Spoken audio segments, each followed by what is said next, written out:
नमस्कार। आज हामी पशुपति शर्मा र जेरी भण्डारीको एउटा भर्खरै आएको गीत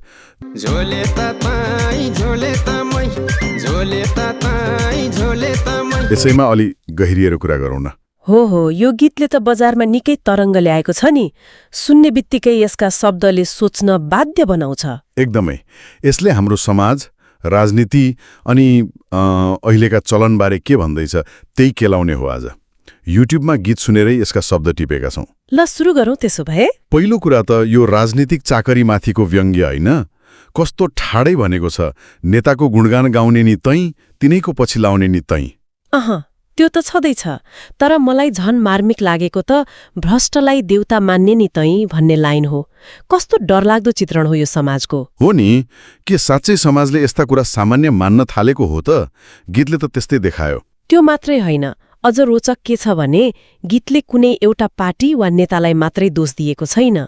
केपी, देउवा, प्रचण्ड, रवि सबैलाई एउटै डालोमा हालेको छ। हो, सबै सही भनेको छ नि। कांग्रेस, एमाले, माओवादी, राजपापा केही फरक छैन भने जस्तो।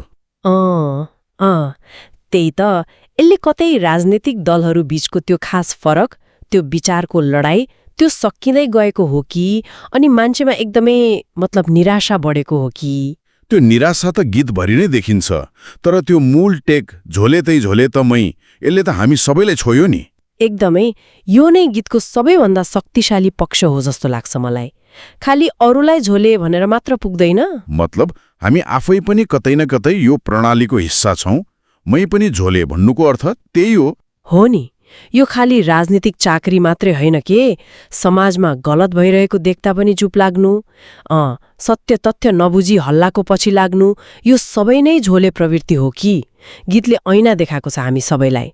राजनीतिबाट अलिकति बाहिर निस्केर हेर्दा गीतले यो हाम्रो सांस्कृतिक पाटो, मिडियाको चलनलाई पनि छोडेको छैन। छोडेकै छैन। छाडा गीत गाउने हिटेका हिट अनि मिठो गीत गाउने उत्तमा राम्रो लाउँदैन पार। कस्तो यथार्थ हो त नि।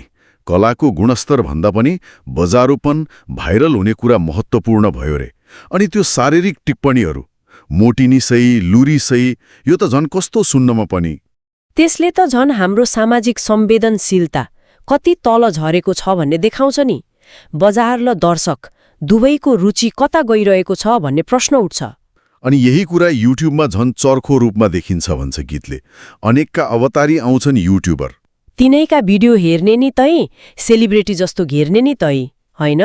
अनि त्यो क्यामेरा अगाडि रुने कुरा, क्यामेरा अगु रुनिसाई, अनि जे भने पनि पत्याइदिने, जे भने पनि पताउने तै। यसले त बनाउने र हेर्ने दुवैलाई देखायो। त्यही त। एकातिर भाइरल हुन जे पनि गर्ने होडबाजी, अर्कोतिर दर्शक पनि सत्य नखोजी भावनामा बग्ने। कस्तो छ है यो सम्बन्ध?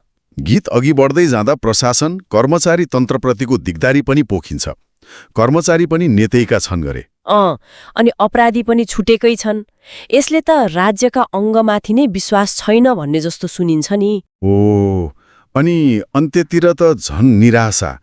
सोझो गतिलो इमान्दार मान्छे त टिक्दैन टिक्नुभयो। चोरै चोर, खराबै खराब। कस्तो वितृष्णा। अनि त्यो विदेश जाने सोच आउने, म त विदेशमा जान्छु होला, तर फेरि देशको मायाले छोड्न नसक्ने। यो देशको यात्रै माया लाउँछ के साइला? यो द्वन्द्व त कति धेरै नेपालीको मनको कुरा होला है। एकदमै। यो पलायन र प्रेम बीचको जुन तनाव छ, गीतले त्यसलाई राम्ररी समातेको छ। र फेरि त्यही टेक दोहोरिन्छ, खराब त मै। यो बारम्बार आउनुको अर्थ के होला? किन यति जोड दिएको होला यसमा? मलाई लाग्छ यो नै गीतको सार हो। खराब तै भन्न सजिलो छ, अरूलाई, नेतालाई, प्रणालीलाई दोष दिन। तर खराब त मैले चाहिँ होइन, यो अवस्था आउनुमा मेरो पनि भूमिका छ, मेरो मौनता, मेरो छनोटको पनि दोष छ भनेर स्वीकार्नु हो। मतलब यो एक किसिमको सामूहिक जिम्मेवारी बोध गराउन खोजेको हो। यो आत्मसमीक्षाको आह्वान हो जस्तो लाग्छ मलाई। हामी सबै यो समाजको ऐना हो र त्यो ऐनामा हामी सबैको अलिअलि खोट देखिन्छ भन्न खोजेको हो कि? कठोर तर यथार्थ परस। समग्रमा हेर्दा गीतले धेरैतिर औँला तिर्स्याएको छ। राजनीति, समाज, संस्कृति, मिडिया, प्रशासन अनि व्यक्ति आफैतिर पनि प्रश्न छोडेको छ कि हामी अरूलाई मात्रै दोष दिएर उम्कन सक्छौं त? साँच्चै गम्भीर प्रश्नहरू। यो खराब त मैको चक्र जस्तो देखिने अवस्थाबाट निस्कने उपाय केही छ त? कि यो निराशा मात्रै हो? ल, श्रोताहरूले पनि यसबारे सोच्दै गर्नुहोला। आजलाई यति नै गरौँ।